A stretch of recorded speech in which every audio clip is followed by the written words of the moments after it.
नमस्कार मित्रांनो, लग्नानंतर होईलच प्रेम या मालिकेच्या आजच्या भागामध्ये मी तुम्हा सर्वांचे अगदी मनपूर्वक स्वागत करते. आजच्या भागामध्ये आपल्याला पाहायला मिळतं, आता शारदाताई जीवासाठी जेवण घेऊन येतात आणि म्हणतात, वरण भात खाणार आहात ना?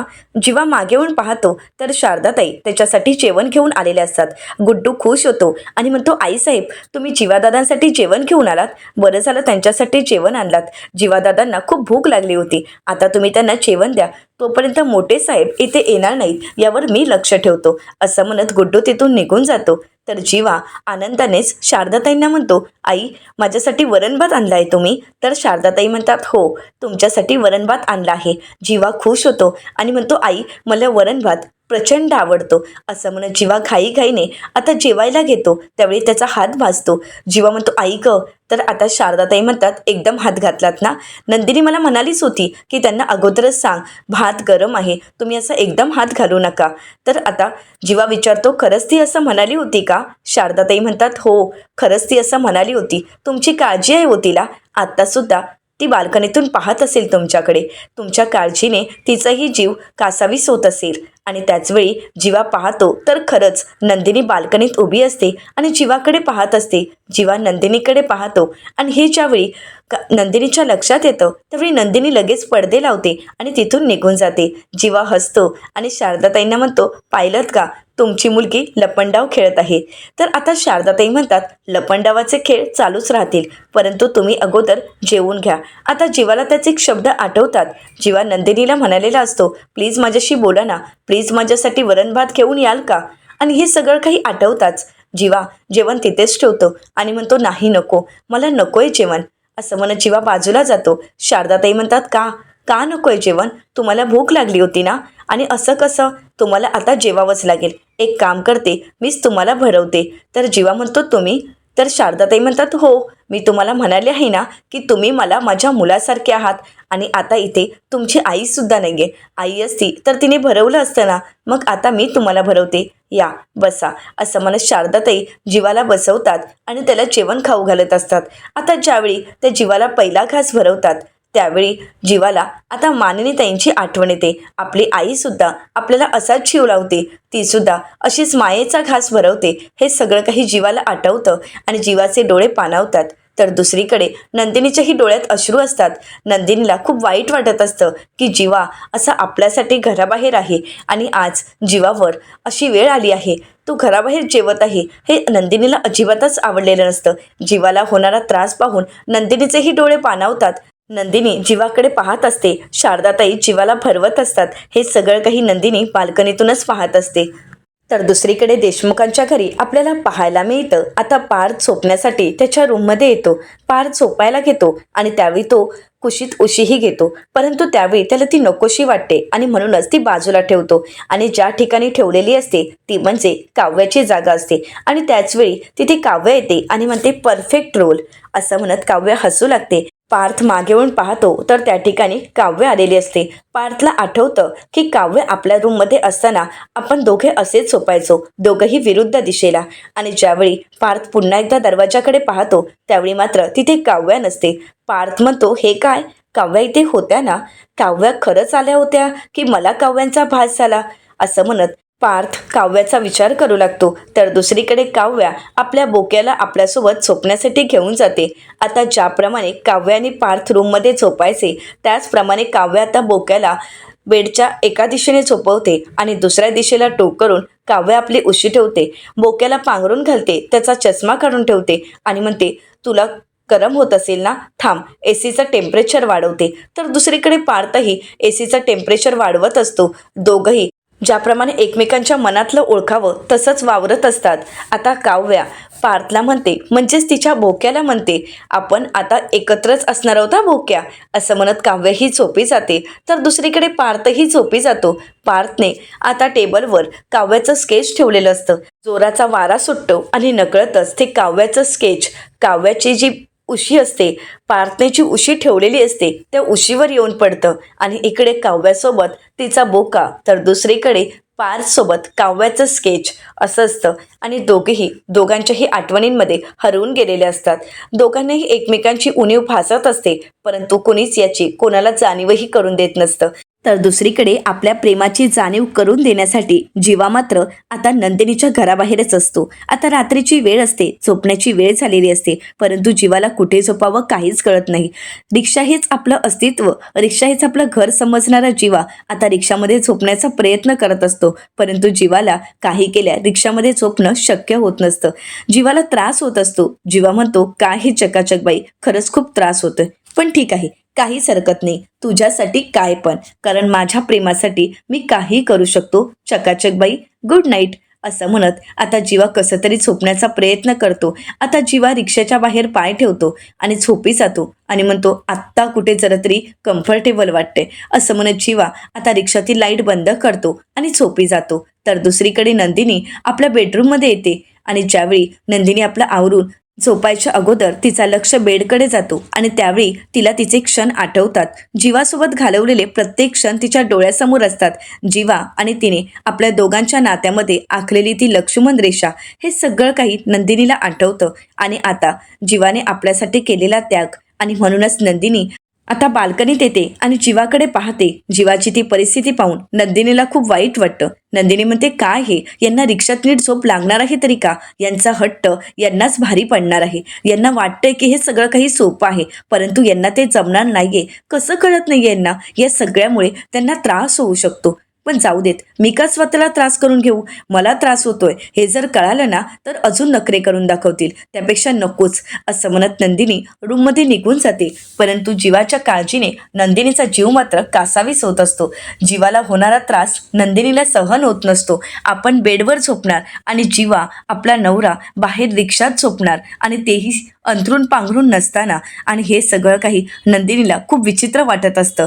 आपल्यामुळे जीवाला होणारा त्रास नंदिनीला पाहवत नसतो, आणि म्हणूनच नंदिनी सुद्धा आता बेडवर न झोपता तिथे असणाऱ्या एक छोट्याशा सोप्यावर झोपायचं ठरवते. नंदिनी आता जीवाला त्रास होतो त्याप्रमाणे स्वतःलाही त्रास करून घेत असते. अंथरूण पांघरून काही न घेता नंदिनी त्या सोप्यावरच आता डोकं टेकते आणि झोपी जाते. आणि हे सगळं काही शारदाताई दुरूनच पाहतात. हे सगळं काही पाहिल्यानंतर शारदाताईंना खूप वाईट वाटतं. शारदाताई मनाशीच म्हणतात, दिदी, मला सगळं काही कळतंय. जीवाला रिक्षात नीट झोपता येत नाही, त्याला असं पाय आखडून झोपावे लागतायत, आणि म्हणूनच तू सुद्धा जीवासारखी अशी झोपली आहेस. नंदिनी, अगं, नवऱ्यावर चिडलेल्या बायकोचा राग मात्र लगेच सगळ्यांना दिसतो, परंतु तुझं हे सायलेंट प्रेम बरंच काही सांगून जातं. तुझं जीवावर किती प्रेम आहे हे सगळं काही मला दिसतंय, कळतंय. आणि म्हणूनच जीवा, मला असं वाटतंय की आज तू नंदिनीला मिळवण्याची, तिचं प्रेम जिंकण्याची 1% तर पायरी पूर्ण केली आहेस. असं म्हणत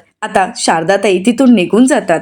तर दुसरीकडे पाहायला मिळतं, देशमुखांच्या घरी वसुआत्यांची कारस्थाने काही थांबत नसतात. रम्या वसुआत्यांना म्हणते, काय ग, अजून किती फेक अकाउंट्स बनवणार आहेस आणि किती कमेंट्स करणार आहेस? वसुआत्या म्हणतात, रम्या, आता जीवाच्या पहिल्या ब्लॉगला ही माझी शेवटची कमेंट असेल.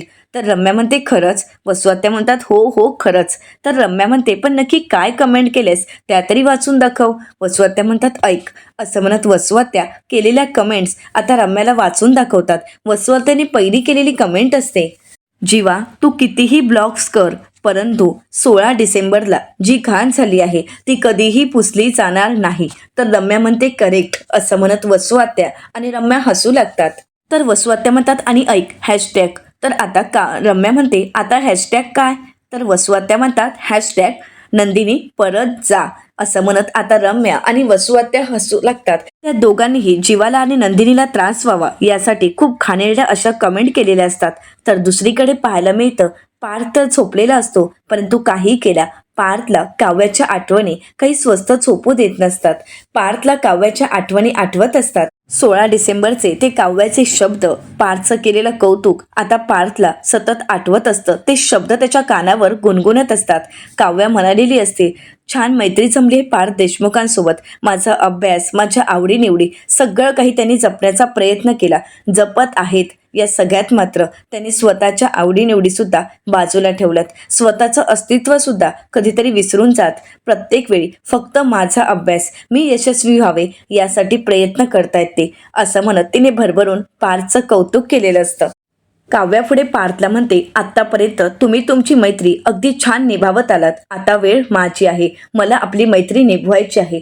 देशमुख, तुमच्या नावाचं मंगळसूत्र मी माझ्या गळ्यात घातलं आहे, काव्यार्थ माझ्या गळ्यात आहे, असं म्हणत काव्याने आता पार्थवर असणारं प्रेम सर्वांसमोर व्यक्त केलेलं असतं.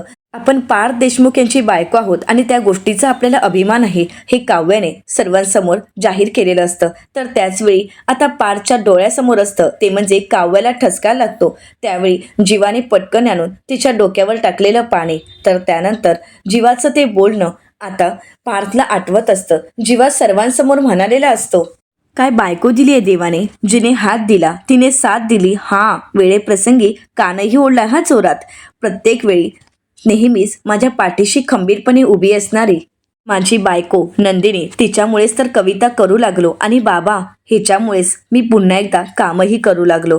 आणि ही जर सोबत असेल ना तर मी कोणत्याही संकटांचा सामना करू शकतो, अगदी कोणत्याही. आणि फक्त मला माझ्या आयुष्यात नंदिनीची साथ हवी. हे सर्व क्षण आता पार्थला आठवत असतात. तर त्यानंतर आठवतात ते म्हणजे काव्य आणि जीवाचे फोटो. काव्य आणि जीवामध्ये असणारं ते नातं 16 डिसेंबरला सगळ्यांच्या समोर आलेलं असतं. आणि हे ज्यावेळी फोटो पार्थच्या समोर असतात त्यावेळी पार्थ दचकून जागा होतो, इकडे तिकडे पाहतो. तर त्याच्या लक्षात येतं की आपण हे पाहिलेलं स्वप्न आहे, आपण आपल्या बेडरूममध्ये आहोत. आणि त्याचवेळी पार्थचं लक्ष जातो तो काव्याच्या स्केचकडे. पार्थ पाहतो तर त्या उशीवर काव्याचं स्केच असतं. पार्थ आता स्केच हातात घेतो त्यावेळी त्याच्या लक्षात येतं की वाऱ्याने हे स्केच या उशीवर येऊन पडलं असावं. पार्थला आठवतो तो म्हणजे जीवाचा ब्लॉग आणि म्हणूनच पुन्हा एकदा पार्थ जीवाचा ब्लॉग पाहायला घेतो. आणि त्यावेळी तिथे खाली केलेल्या कमेंट पार्थला दिसतात आणि त्यावेळी मात्र पार्थला धक्काच बसतो. तर दुसरीकडे पाहायला मिळतं वसू आत्या आणि रम्या बुद्धिबळाचा खेळ खेळत असतात. आता रम्याला नक्की काय करावं पुढे काहीच कळत नसतं, कारण काही झालं तरी रम्याला हरायचं नसतं. आणि वसू आत्यांना झोप येत असते. वसू आत्या म्हणतात, रम्या अगं खेळ ना, खरंच खूप झोप येते. रम्या म्हणते, हो का आई, खेळते ना मी, जरा थांब ना. वसू आत्या म्हणतात, रम्या अगं काय चाललंय हे, तुला झोप येत नाहीये का? रम्या म्हणते, नाही ग, मला झोपच येत नाहीये. वसू आत्या म्हणतात, तुला झोप येत नाहीये ना, मग तू एक काम कर, तू आता मोबाईल घे, 4-5 रील्स बघ, म्हणजे तुला झोप येईल. तर रम्या म्हणते, काय आता मी मोबाईल घेऊ? नाही नाही, मी डिजिटल डिटॉक्सवर आहे त्यामुळे मी मोबाईल घेणार नाही. वसू आत्या म्हणतात, काय?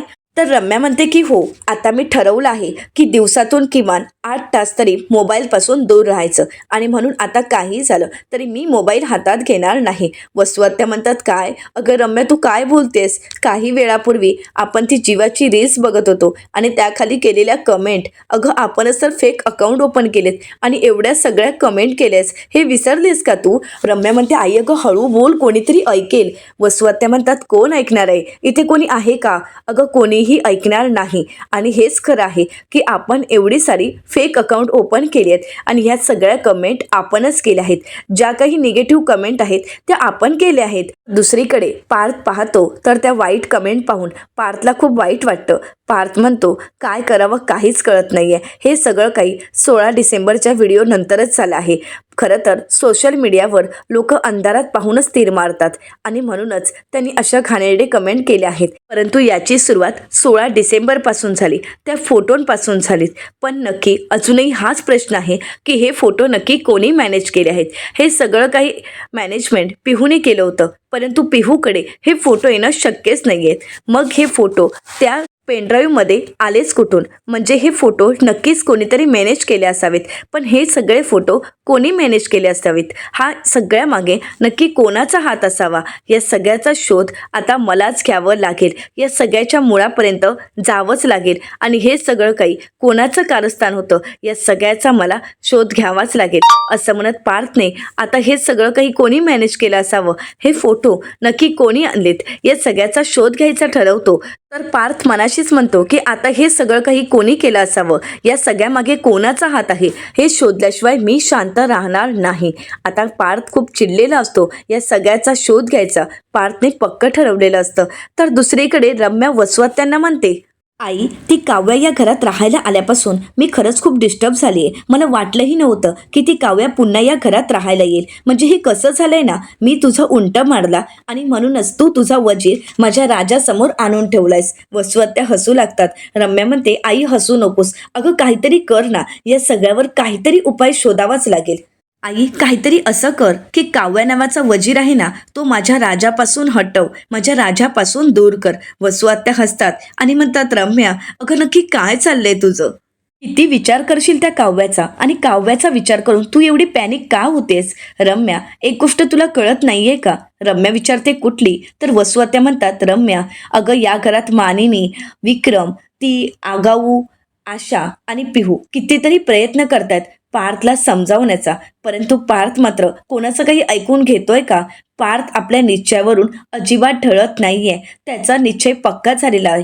काही झालं तरी तो आता काव्याचा स्वीकार करणार नाही.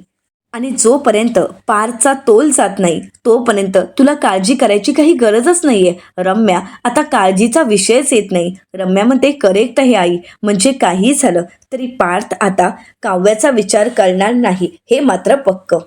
रम्या पुढे म्हणते, 16 डिसेंबरला पार्थने जे काही पाहिलंय त्याचा परिणाम खोलवर त्याच्या मनावर झाला आहे, हे मात्र नक्की आहे. त्या दिवशीचे ते फोटोज. आता रम्या पुढे काही बोलणार, परंतु त्याच वेळी तिथे पार्थ आलेला असतो. तर पार्थ म्हणतो, हो ते फोटोज ते पेनड्राईव्ह मध्ये तुम्हीच टाकलेत ना? आता मात्र वसुआत्या आणि रम्या या दोघांनाही धक्का बसतो. दोघेही पार्थला पाहून पूर्णपणे घाबरून गेलेले असतात. तर त्याच वेळी पार्थ त्यांच्या समोर येतो आणि म्हणतो, बोला ना, ते सगळे फोटो तुम्हीच मॅनेज केले होते ना, बोला. तर काव्य म्हणते, नाही पार्थ, आम्ही असं काहीही केलं नव्हतं. वसुआत्या म्हणतात, हो ना, आणि आम्ही असं का करू? आणि तू जो एवढा बोलतोयस, मग तुझ्याकडे कुठलं कारण किंवा कुठला पुरावा आहे का की तू आमच्यावर असे सरळ सरळ आरोप करतोयस? तर पार्थ म्हणतो की हो, कारणं खूप आहेत. जर पाहायला गेलं ना आणि बघायला गेलं तर बरंच काही हाती येईल, परंतु अजूनपर्यंत त्या गोष्टीच्या मुळापर्यंत मी गेलो नाहीये, हे तुमचं नशीब समजा. पण या सगळ्याचा शोध घेण्या अगोदर तुम्हाला बोलण्याची मी एक संधी देत आहे असं समजा. बोल ड्रीमिकल, असं म्हणत आता पार्थ रम्याकडे पाहतो. रम्या मात्र पूर्णपणे घाबरून गेलेली असते. रम्या वसुआत्यांकडे पाहते. तर आता पार्थ म्हणतो, काय झालंय? आता का दातखिळी बसली? हे सगळं काही तुम्हीच केलंय ना? या सगळ्या मागे तुमचाच हात आहे ना? हे सगळं कारस्थान तुम्हीच रचलंय ना? असं म्हणत आता पार्थ त्यांना जाब विचारत असतो. परंतु वसुआत्या आणि रम्या पूर्णपणे घाबरून गेलेल्या असतात. त्या दोघींनाही चांगलाच घाम फुटलेला असतो. तर वसुआत्या म्हणतात, ड्रीमिकल, रम्या, ग पार्थ नक्की काय बोलतोय? मला तर काहीच कळत नाहीये. तर आता पार्थ म्हणतो, हो हो आत्या, तुला काहीच कळत नसेल, परंतु कसं आहे ना रम्या, श्रीमन कॉफीचा डीपी ठेवणारी रम्या शितोळे, असं म्हणत आता पार्थ रम्याकडे पाहतो. रम्या मात्र पूर्णपणे घाबरून गेलेली असते. पार्थला सगळ्या गोष्टीची लिंक लागलेली असते. तर पार्थ म्हणतो, बोला, हे सगळं काही आत्याला माहीत नाही असं होणारच नाही, तरी सुद्धा या सगळ्या गोष्टींची लिंक मी तुम्हाला देतो. असं म्हणत आता पार्थ रम्याला म्हणतो, रम्या, आठवतंय का, नागपूरचा प्रोजेक्ट करण्यासाठी मी तुझ्याकडे लॅपटॉप मागायला आलो होतो. आता पार्थला ते सर्व क्षण आठवत असतात. पार्थच्या सगळं काही डोळ्यासमोर असतं. पार्थ आता रम्याकडे लॅपटॉप मागण्यासाठी गेलेला असतो, परंतु त्यावेळी रम्या किचनमध्ये काम करत असते. ती हेडफोन लावून गाणी ऐकत असते. तर रम्या पार्थला म्हणते, तू माझे हेडफोन काढतोस का? मला काही ऐकू येत नाही. पार्थ रम्याचे हेडफोन काढतो. तर रम्या म्हणते, बोल ना, तू काय बोलत होतास? तर पार्थ म्हणतो, माझा लॅपटॉप हँग होतोय, तो नीट चालत नाहीये, आणि नागपूरच्या क्लायंटला मला अर्जंटली मेल टाकायचा आहे. मी तुझा लॅपटॉप घेऊ का वापरायला? तर रम्या म्हणते, अरे विचारतोयस का? घे ना, तू बिंदास घेऊ शकतोस. माझं जे काय आहे ते तुझंच आहे. तर पार्थ रम्याकडे पाहतो. रम्या म्हणते, काही नाही, घे ना, तुला काय काम करायचे ते कर ना. तर पार्थ आता वॉलपेपर पाहतो. तर सिनेमन कॉफीचा असतो. तर पार्थ रम्याला म्हणतो, सिनेमन कॉफीचा वॉलपेपर, म्हणजे तुला ही कॉफी भरपूर आवडते का?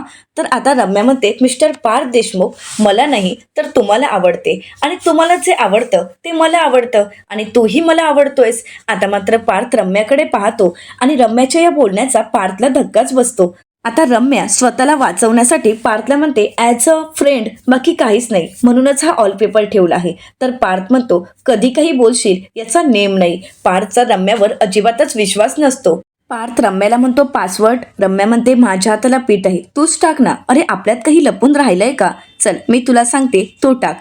असं म्हणत रम्याने आपल्या लॅपटॉपचा पासवर्ड पार्थला सांगितलेला असतो. तर आता पार्थ म्हणू लागतो, तोच पासवर्ड, तोच सिनेमन कॉफीचा वॉलपेपर, आणि तीच घाणेरडी कमेंट. अजून काही पुरावे हवे आहेत का?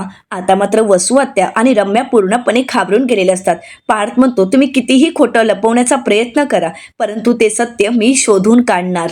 तर वसुआत्या म्हणतात, ठीक आहे, मी मान्य करते, ती घाणेरडी कमेंट मीच केली होती, मी आणि रम्याने, कारण जीवा चुकला आहे आणि त्याची जाणीव त्याला व्हावी म्हणून.